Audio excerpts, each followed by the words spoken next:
author of 7 books who has shared his message with thousands around the world. He's spoken at prestigious business schools, including Harvard, Stanford, Wharton, and now Cornell Johnson. Woo! Shout out, Harvard, Cornell.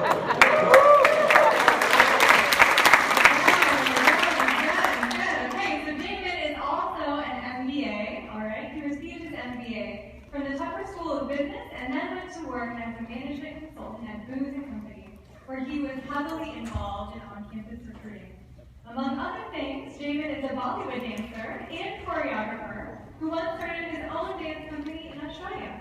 He's lived in 30 different countries and visited all 50 U.S. states, and he has a passion to understand different cultures around the world.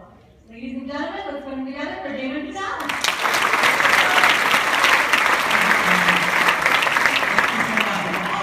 This is my 3rd or 4th time being here at Cornell Johnson. I love coming here to speak to you guys.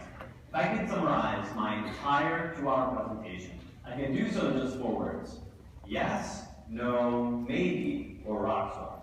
And when a recruiter or an influential individual meets you, whether they meet you in person, via email, via your resume, via LinkedIn invitation, they're mentally going to place you in one of those 4 buckets. And this even counts when you start your careers and you have senior leaders at your companies who are looking down at their account pipeline. They're meeting these folks and they're thinking to themselves, who's a rock star, who's a yes or maybe, and who's a definite no.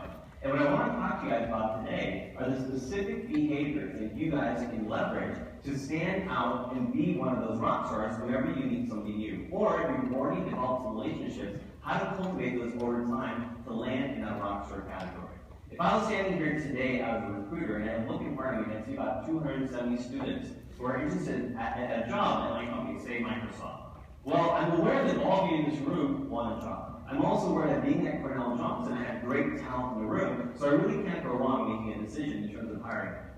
However, I don't have the time or the resources to get to know each and one of you individually. And so we start looking for different behaviors and patterns that will have you stand out from the crowd. And so you'll see the subtitle of my book is How to Stand Out Amongst Top Caliber Candidates. It all comes down to the specific actions and behaviors that you do through the networking process, how you build relationships, how you communicate, and how you convey your confidence that's going to help you stand out in that category. So that's what I'm going to be talking about with you guys for the rest of today's presentation. Sound good? Yeah. We can talk about something else if you want. Let's get started.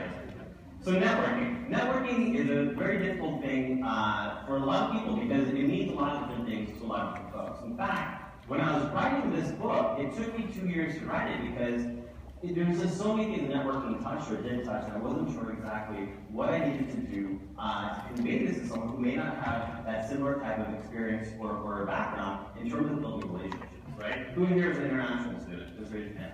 Right? Quite a lot of you, right? And so we recognize you come from a country or a culture